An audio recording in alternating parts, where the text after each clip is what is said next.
Bonjour à toutes et à tous, je vous retrouve avec grand plaisir pour cette nouvelle lune du 25 octobre 2022 qui aura lieu à 12h50. Mais en préambule, j'aimerais un petit peu mettre l'accent sur ce qu'est la nouvelle lune. La nouvelle lune, c'est une conjonction solilunaire. Une conjonction, regardez, ça veut dire que le Soleil et la Lune se trouvent sur le même degré zodiacal. Donc il y a un mélange des énergies, des attributs de la Lune et des attributs du Soleil. A contrario, la pleine Lune, c'est une opposition qui peut être vécue de manière soit opposée entre ces deux énergies-là, ou soit en termes de complétude. Mais il est important de conscientiser cela, que c'est une interaction entre les attributs lunaires et les attributs solaires. Même si on appelle ça la pleine lune, la nouvelle lune, c'est sûr, c'est une des 8 phases lunaires, mais en réalité, dans la perception symbolique et dans la perception des énergies, eh bien, en ce qui concerne la nouvelle lune, il y a une fusion de ces deux énergies-là. Et en ce qui concerne la pleine lune, c'est une opposition de ces deux énergies-là. Après, on la vit de la manière dont on peut la vivre, soit opposée, soit complétude. Et bien là, c'est pareil. Ces deux énergies, elles fusionnent, mais à la base, elles sont différentes. Donc, il va falloir déterminer celle qui va colorer l'autre. D'accord? Là, en ce qui concerne cette nouvelle lune, donc nous avons les deux énergies. Cette nouvelle lune se passe dans le signe du Scorpion, qui est un signe d'eau. Donc la lune devrait avoir une petite supériorité en tant que coloration de cette fusion.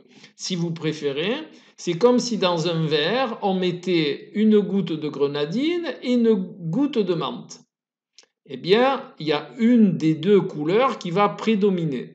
Eh bien là, on va dire qu'on va mettre un petit peu plus de menthe, qui va représenter la lune, que de grenadine. Donc, l'eau, elle va se colorer de manière un petit peu plus couleur menthe que couleur grenadine, puisqu'on a mis un peu plus de menthe. Voilà, c'est juste pour imager la chose. Mais les deux principes vont être dans le verre. Les deux sirops vont être dans le verre, mais à proportion inégale. Eh bien, c'est un peu ce que cette nouvelle lune, parce qu'elle est dans le signe du Scorpion, elle va donner un petit peu plus de gouttes de menthe qui est associée à la lune que de grenadine qui est associée au soleil. Voilà. Pourquoi j'ai choisi la menthe et la grenadine? Parce que la couleur rouge est plus associée au feu et qu'une couleur plus sombre est plus associée à la lune. Voilà. Bon. Normalement, la couleur associée à la lune, c'est la couleur argent. Mais on va le voir justement vers la fin de la vidéo. Je vais vous parler de certaines choses et vous verrez. Voilà. Donc, ce ciel de nouvelle lune, il est celui-là. Alors, bien entendu, j'ai laissé que les aspects qui regardent le soleil et la lune. J'ai laissé que les aspects sur la carte qui sont en relation avec le soleil et la lune. Il y en a d'autres, mais je les ai masqués pour que vous puissiez bien suivre l'histoire. De plus, cette nouvelle lune-là, elle est en conjonction avec Vénus. Vous voyez bien, les trois astres, dont les deux luminaires et la planète Vénus, sont sur le même degré zodiacal. Vous voyez ici 2 ici et 2 ici. En dessous, ce sont les minutes. Donc on s'en occupe pas. Mercure, lui, est un peu plus loin, il est à peu près à 10 degrés, donc on ne le compte pas dans la conjonction. De toute façon, Mercure ne s'éloigne jamais trop du Soleil. Il aime bien. Voilà. Donc, il y a ceci. Il y a un carré, vous voyez les pointillés rouges, il y a un carré à Pluton, qui se trouve toujours, lui, dans le signe du Capricorne, et il y a un double sextile à Mars et à la Lune noire. Voilà.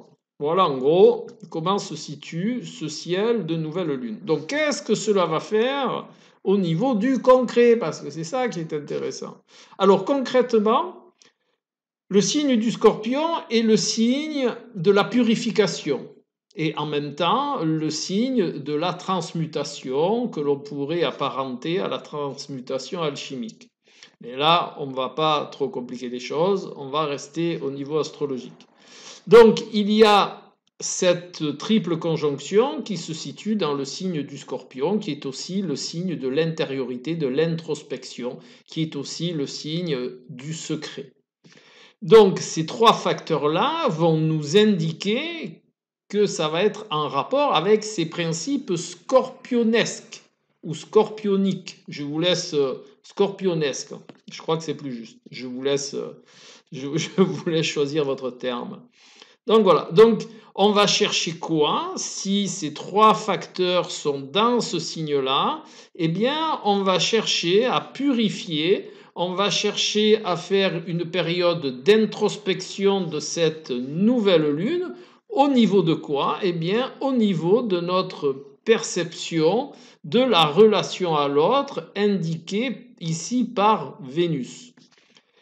Et c'est aussi une introspection, c'est aussi une transmutation, c'est aussi une transformation et une nouvelle perception de la manière dont on attire à nous. Vous savez que Vénus a pour principe de définir la manière dont on va attirer à nous, donc la manière dont on va être attractif et aussi par ce à quoi on est sensible, par ce qui nous attire. Voilà, Vénus fait ces deux pendants-là.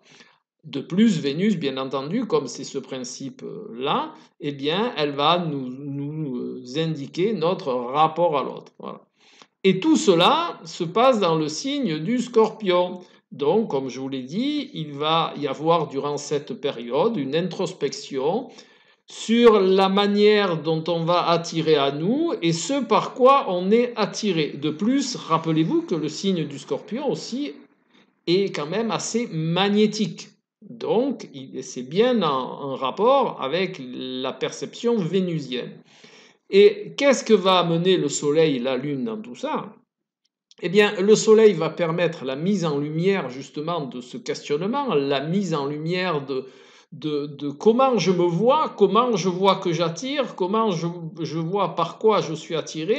Et la Lune, eh bien, elle, de son côté, comme elle est un petit peu prépondérante dans le signe du Scorpion, elle va ressentir ça de manière très, avec sa sensibilité, elle va ressentir ça avec son émotionnel, d'accord? Donc, comme il y a une conjonction solilunaire, on va chercher à mettre en évidence de manière à ressentir de la meilleure des manières, peut-être à introspecter notre manière de ressentir notre pouvoir attractif et ce par quoi on est attiré. Voilà. Là, le trigone à Mars va indiquer qu'on va mettre beaucoup d'énergie, mais aussi qu'on va raisonner sur le principe, puisque Mars se trouve dans le signe des Gémeaux, donc on va chercher à raisonner, on va chercher un petit peu à comprendre au niveau du mental, tiens, pourquoi je fonctionne comme ça, pourquoi ça me fait ça, pourquoi je ressens ça, pourquoi mon émotionnel est touché quand je me trouve en face de telle personne, hein, c'est-à-dire ce par quoi je suis attiré, pourquoi je cherche à attirer telle ou telle personne. Eh bien voilà, c'est tout le sujet de la discussion de cette nouvelle lune. Alors ensuite, il y a aussi un trigone à la lune noire, eh bien ça veut dire qu'on va chercher très profondément en nous. La lune noire est aussi en rapport avec notre part d'ombre. Le Scorpion est aussi en rapport avec notre intérieur profond, ce que l'on cache. Il y a une belle image qui dit que le Scorpion cherche à purifier l'eau saumâtre dont il est porteur. Voilà. Eh bien là, c'est une belle occasion de mettre en lumière, hein, puisque le Soleil et la Lune et Vénus sont en trigone avec la Lune noire, donc peut-être de mettre aussi à jour ces peurs qui sont justement dans cette manière d'attirer ou d'être attiré. De plus, la Lune noire se trouve dans le signe du Cancer, donc il y a vraiment ce côté émotionnel. Qu'est-ce qui m'émeut? Pourquoi je suis autant ému. Qu'est-ce qui me fait peur aussi? N'oublions pas, qu'est-ce qui me fait peur au niveau de mes émotions sur ce sujet-là? Qu'est-ce qui me fait peur quand je cherche à attirer quelqu'un ou quand je suis attiré par quelqu'un? Voilà. Et bien entendu, alors nous avons droit là au carré avec Pluton qui est dans le signe du Capricorne, donc qui fait preuve d'un grand pragmatisme, mais un grand pragmatisme au sujet de notre introspection, ici, hein, par ces trois facteurs-là. Donc il va y avoir quand même une vue très pragmatique de notre système de fonctionnement. Peut-être même une difficulté à un certain moment de notre introspection de l'extérioriser. Hein, Pluton en Capricorne. Pluton est un petit peu la planète des choses qui se passent en dessous, est un petit peu la planète qui va garder secret certaines choses ou qui va agir en sous-couche. Eh bien là, quelque part, c'est le petit côté qui va rendre un petit peu difficile l'introspection, mais comme c'est un carré, il faut toujours se souvenir que le carré pousse aux fesses, c'est-à-dire qu'il va vous pousser à réaliser quelque chose.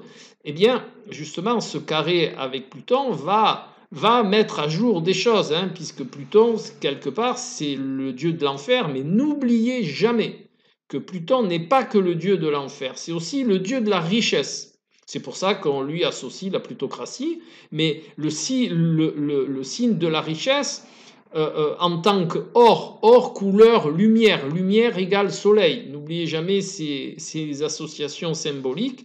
Donc nous avons là, en plus c'est en carré avec le soleil, la lune et Vénus, donc nous avons là le besoin d'éclairer certaines zones d'ombre. C'est pour ça qu'il y a le trigone à la lune noire. Nous en avons l'énergie, le trigone à Mars, donc le besoin d'éclairer certaines zones d'ombre qui sont en rapport avec ce sujet dont on va faire une introspection et on va peut-être purifier notre façon d'attirer les gens à nous et ce par quoi on est attiré. Voilà, là vous avez vraiment la quintessence de cette nouvelle lune qui est une belle expérience à mon sens et qui va permettre une introspection, une transmutation de ces principes-là. Voilà. Donc je vais remettre le ciel dans sa totalité. Ce soir, enfin ce soir, oui, ce soir, mais sur cette nouvelle lune, je ne vous... Oh oui, remarque, oui. Donc on va regarder un peu l'état au niveau de la France, puisque j'ai remis l'entièreté du ciel. Donc il y a toujours Pluton dans le signe du Capricorne, hein, donc on est toujours dans cette main de fer, dans un gant de... oui, une main de fer dans un gant de velours. Il y a toujours cette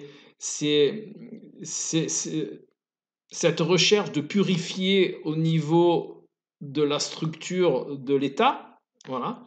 Purifier. Alors, quand je dis purifier au niveau de la structure de l'État, ça ne veut pas dire que l'État cherche à purifier, mais ça veut dire qu'il y a une perception de tout ce qui ne va pas. N'oubliez pas, Pluton, dieu des enfers, mais aussi dieu de la richesse, hein, ça c'est sourcé, vous pouvez vérifier.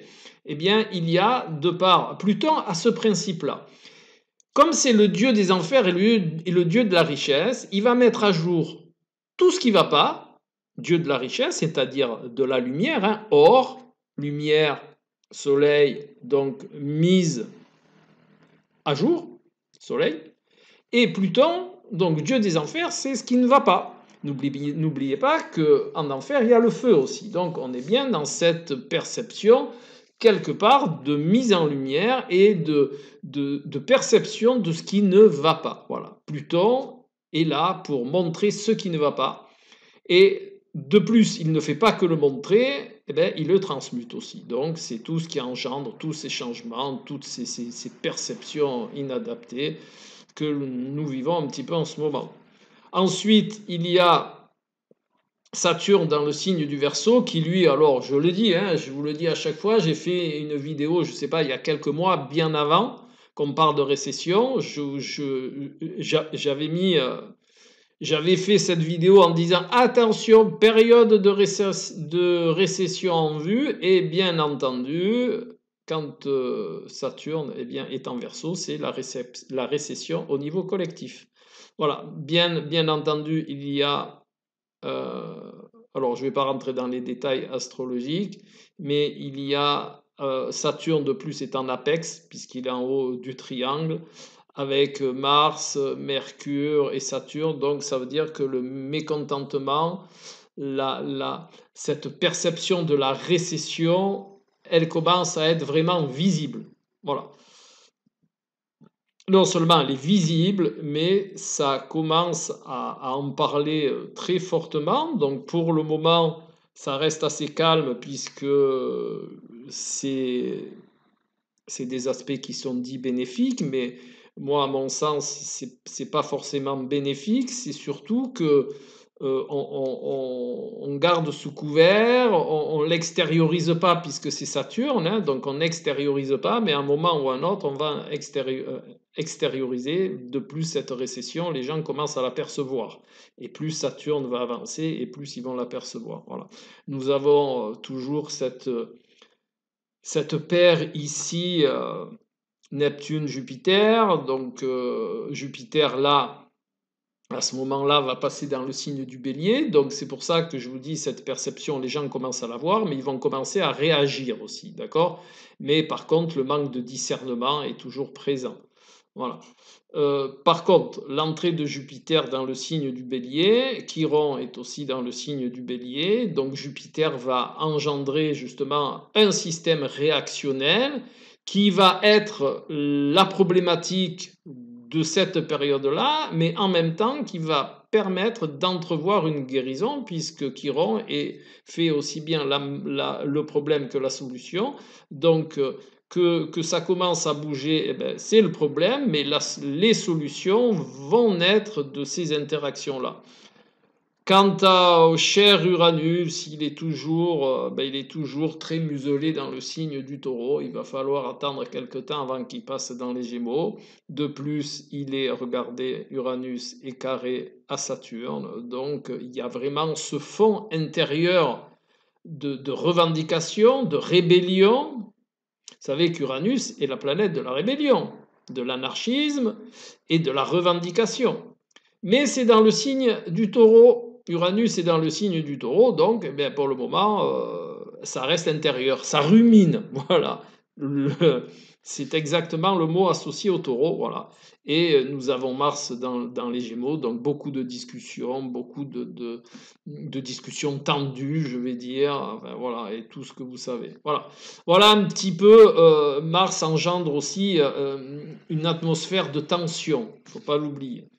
Voilà, donc vous avez une petite idée, donc la nouvelle lune étant que j'y étais, ben, cette petite analyse pour cette période de fin d'année, parce que les planètes ne vont pas bouger des masses. Jupiter va avancer dans le signe du Bélier, Uranus il va rester là, bon, Mars il va bouger, mais disons qu'en gros, en cette fin d'année, c'est ce dont je vous ai parlé. Quand Mars va passer dans le signe du Cancer, par contre, il risque d'y avoir la création de mouvements, la création de communautés, n'est-ce pas, d'associations, qui va se faire un peu plus présente. Voilà. Maintenant, comme à chaque fois, je vais vous parler de l'arcane du tarot qui est associé à cette nouvelle lune. Et là, je vais m'arrêter un petit peu sur aussi les principes du tarot. Ce soir, c'est une soirée principe. Qu'est-ce que vous voulez? Je le ressens comme ça. Eh bien, l'arcane associé à cette nouvelle lune, après réduction théosophique, eh bien, c'est l'arcane tempérance. Voilà. Alors, ce qui est important de concevoir dans tempérance, vous voyez, j'espère que vous la voyez bien, tempérance, elle a deux cruches. Elle a une cruche couleur argent et une cruche couleur or. Vous voyez, de toute façon, vous l'aurez sur la vignette de la vidéo, vous pourrez la regarder tout à loisir. Voilà. Et ce dont je vous parlais tout à l'heure par rapport à la couleur de la lune, pourquoi quand je vous ai dit la menthe, mais c'était pour imager la chose, en réalité, la couleur de la lune, je vous l'ai dit, c'est la couleur argent. D'accord? Voilà. La couleur argent. Et la couleur solaire, eh bien ça, comme je vous l'ai dit tout à l'heure, hein, je vous en ai parlé, eh bien c'est la couleur or. Voilà. Donc vous avez or et argent. Si vous remarquez bien, donc je vais la laisser là, cette carte, hein, si vous remarquez bien, il y a une... comment je vais appeler ça? les deux principes de ces deux cruches vont une dans l'autre. Mais si vous avez un petit coup d'œil rapide, vous remarquez que si c'était du liquide, eh ben il devrait être par terre le liquide, d'accord? Là, par exemple, vous avez les deux mêmes cruches dans l'arcane de l'étoile et vous voyez que quand c'est du liquide, quelque part, eh ben il va vers en bas le liquide, hein. Il passe pas d'une cruche à l'autre. Pourquoi là il passe d'une cruche à l'autre? Eh bien parce que ce symbole, bien sûr, on est dans le monde du symbolisme, ce symbole ne symbolise pas du liquide, mais symbolise les énergies solilunaires. On y revient. Voilà. Et comme c'est des énergies, eh bien, elles ne tombent pas au sol. Voilà, parce que ce n'est pas de la matière. La matière dense, elle tombe au sol. Les énergies, elles ne tombent pas au sol. Donc, cette carte de tempérance, justement, elle va indiquer, elle va donner une information supplémentaire pour cette nouvelle lune qui est de justement, on est bien dans le mélange. Hein. Je vous ai parlé tout à l'heure de la fusion de ces deux énergies. Eh bien, là, cette carte de tempérance nous parle aussi de la fusion de ces deux énergies qui va pouvoir, grâce à tempérance, alors tempérance, elle va rajouter ceci, c'est de vraiment se positionner dans la perception de la fusion au niveau synergique. C'est-à-dire de ne pas... Dans la fusion, vous avez deux manières de voir les choses. Donc là, je vous ai dit que astrologiquement, la Lune était un petit peu prépondérant. Eh bien, c'est... Tempérance va proposer de trouver un équilibre entre ces deux énergies et de ne pas chercher à aller plus vers une que vers l'autre, mais c'est de se trouver vraiment dans cet équilibre. Donc au niveau de cette nouvelle lune, c'est éviter d'aller trop dans un sens introspectif, c'est-à-dire trop solaire, ou dans un sens introspectif trop lunaire. Comme la lune est un petit peu plus prépondérante, eh bien essayez de, par votre discernement, hein, d'avoir cette perception d'une introspection avec le but d'équilibrer les choses. Hein. Donc, essayez d'avoir un phénomène introspectif pour plutôt rééquilibrer votre attirance, plutôt pour rééquilibrer ce par quoi vous êtes attiré, c'est-à-dire si vous êtes attiré par des personnes plus comme ça et que de par votre introspection, vous trouvez que ce n'est pas très bon pour vous, eh bien, essayez d'équilibrer les choses, regardez ce que votre système introspectif vous dit, regardez un petit peu ce retour d'introspection pour mieux vous positionner. Voilà.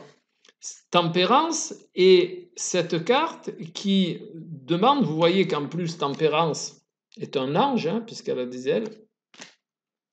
Donc il est, je dirais, il est presque de bon aloi d'écouter ses ressentis intérieurs, puisque nous sommes là aussi avec la Lune, d'écouter ses ressentis intérieurs de manière à avoir un discernement plus juste sur la manière de rééquilibrer eh bien, notre sens attractif et ce par quoi on est attiré. Voilà.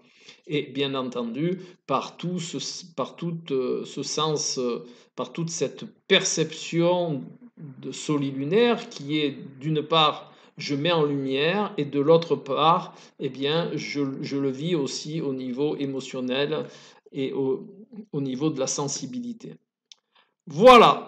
Alors, c'est vrai, j'oublie toujours de le dire pour ceux qui arriveront à la fin de la vidéo, un petit pouce en l'air, ça m'aide, ça aide la chaîne, hein, et puis partagez, mettez des commentaires, régalez-vous. Je réponds toujours avec grand plaisir à tous les commentaires. Et voilà, et je vous retrouve tout bientôt pour une prochaine vidéo. Au revoir.